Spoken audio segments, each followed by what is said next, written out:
Hi guys, welcome to this video. This isn't a tactical video today, obviously.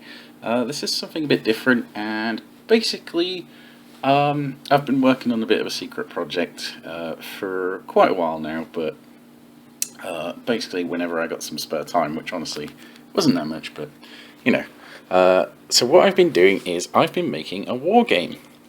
Now, I know a lot of people think about doing this, and a lot of people have done it before, and why would you make a war game, what's so special about it, blah blah blah. The reason I've basically done it is because, much as I love 40k, I like playing other games as well. But the other games, there's nothing that really compares to 40k in terms of scale, size of the battles and the games and everything there. You know, most of the other things are skirmish games, and a lot of the other things that come out are skirmish games. And, you know, a lot of people would say War Machine, but honestly, I don't like the aesthetic of War Machine. I don't like the way it plays, and all that kind of thing. And, you know, I've been making rules for games for most of my life, to be honest, and I really enjoy doing it, like expanding games, like making things for Hero Quest, making role-play systems and all this kind of thing. So I was like, do you know what, I'll have a go. So the thing I'm going to mention is, straight off, I'm not going to be selling this game. So I don't expect to get rich off it. Don't expect to take market from Games Workshop or anything like that. It's not really designed to do that. Basically, I'm making the game, and then I'm going to release it for free on the internet for anyone who wants to play it.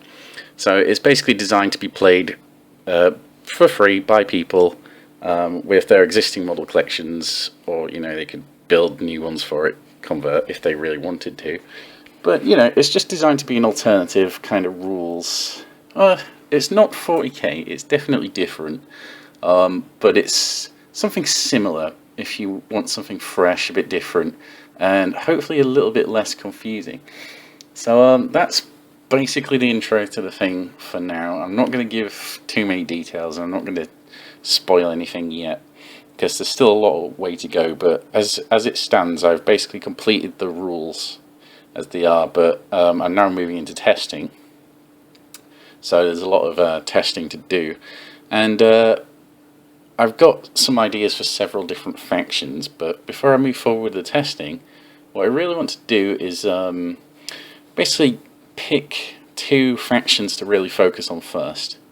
In other words, like hammer out the full units that they have, things like points costs, the kind of stats they have, and all this kind of thing. Now, I've already got them for most of the factions, but they still need a lot of tweaking, and rather than do all the factions at the same time, which would be very difficult, I'd like to focus on two specifically, so people can be playing the game, and I can get feedback on stuff, and you see how balanced it is, see if anything needs rewriting or working again. So that's basically why I want two factions. So in this video, I'm going to present to you several factions, some of which are for good guys, and I'd say that with air quotes, although obviously you can't see them, as in the protagonists, even though there's lots of them. The kind of guys like the Imperium is the Space Marines are for 40k. Not necessarily good, but better than the other guys, effectively, in terms of their morals and things, maybe at a stretch. And then after picking the good guys to focus on, I'd like you to have a look at some of the bad guys as well. And again, I say bad guys loosely, but yeah, so enough waffling. So first off, let's look at the good guys. So if you watch this video, if you would basically choose which one you like the sound of most from the good guys, and then choose which one you like the sound of most from the bad guys, and I should have a link in the description below to take you straight to the bad guys if you've already selected straight away on the good guys. In fact, I may put in different time stamps for basically every different faction, so you can skip through, etc. But hopefully this won't take too long. Okay, so first off, without wasting any more time, so this is, the first faction is basically you humans, and it's your modern military force in space. So think you know, the UNSC from Halo, think Starship Troopers, think Imperial Guard if they had slightly better tech. That's the kind of technology level we're talking about, and yeah, it's super generic, and the idea being is they're supposed to be that kind of way. It's to appeal to the, you know, the mass army lover, the typical modern military guy.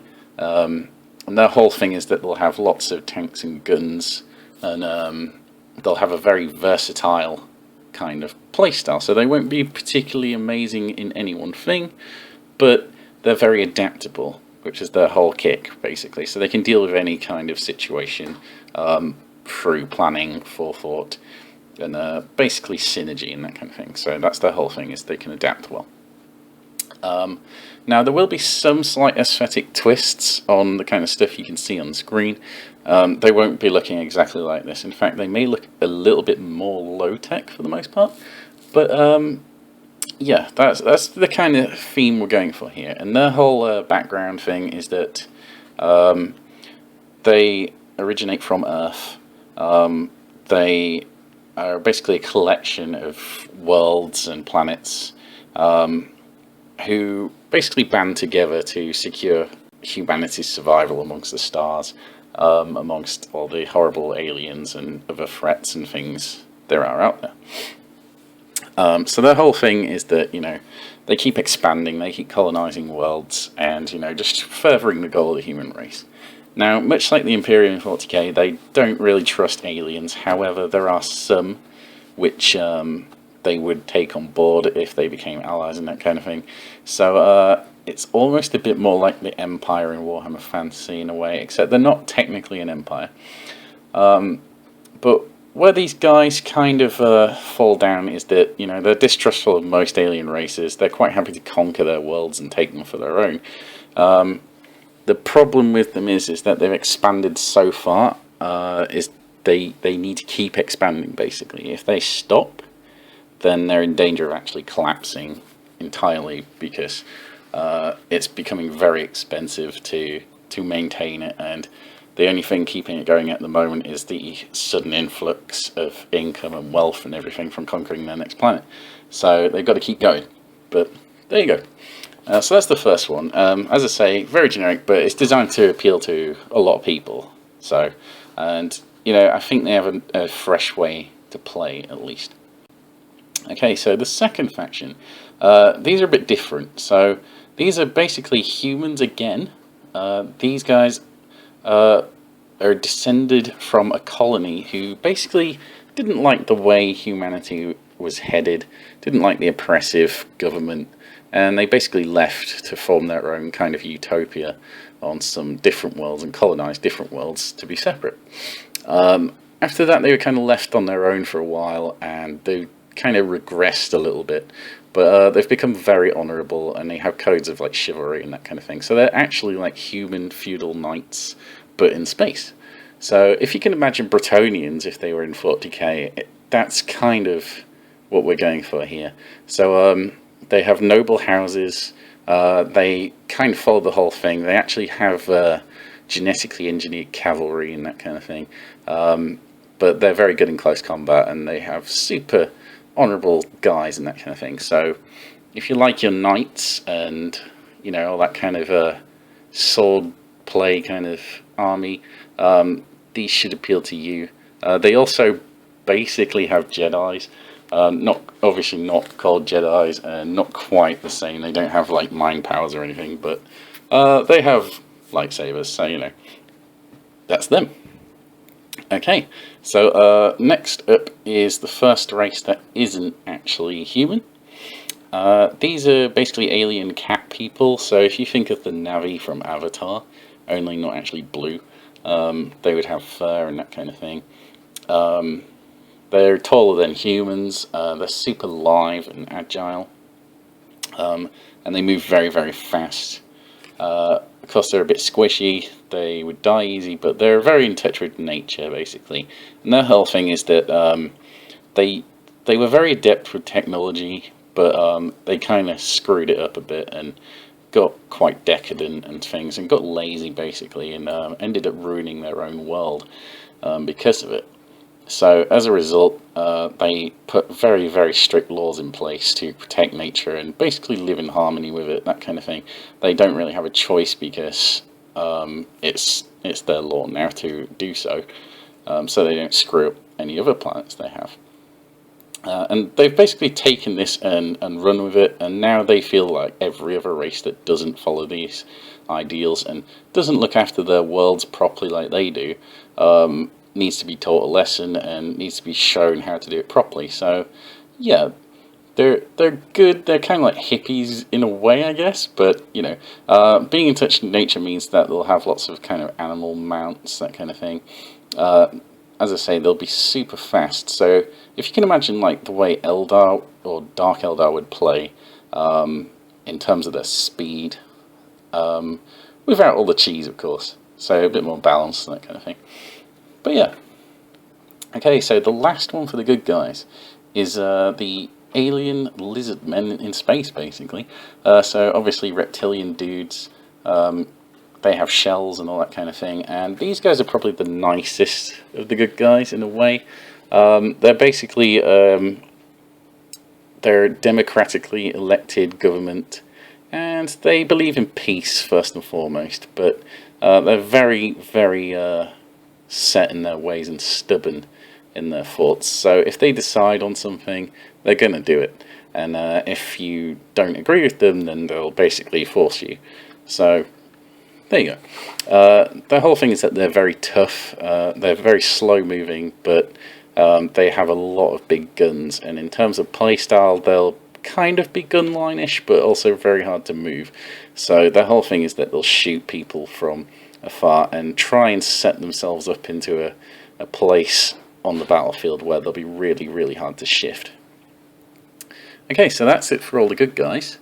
We're going to move on to the bad guys now. So the first one is basically a Roman legion style empire in space, of course, but these guys are aliens as well. So if you think of the 40k Terminators, and the Imperium and all Space Marines and that kind of thing, this is what you're thinking of. However, they're not humans, they're aliens. So the Imperium is not a nice place, as we know. It's pretty brutal and all that kind of thing, and you know, they're not forgiving. Now imagine that, but it's not humans, and there you go. There's your bad guys. They're very high tech. They're a very like elite army in that you wouldn't have that many guys on the battlefield. However, they're very, very tough, and the way they're playing at the moment from the testing is that they're actually got a good balance at the moment where they're really hard to take down, but they need to be careful about who they go after and that kind of thing because there's only a few of them there.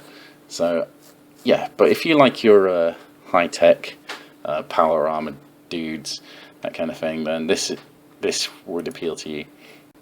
Okay, so the second one for the bad guys, this is more of a bizarre kind of alien style race. So basically there is formless sentience, kind of like a invisible cloud which is sentient.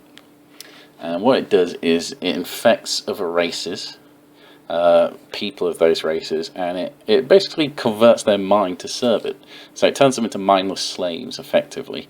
And the people it infects are just willing to throw down anything they were doing and join it, and they get a bit insane, to say the least. And it's, you know, this army's full of like crazy berserker people who will gladly, willingly lay down their lives without flinching at all to further the goal of this entity that just exists and controls them all.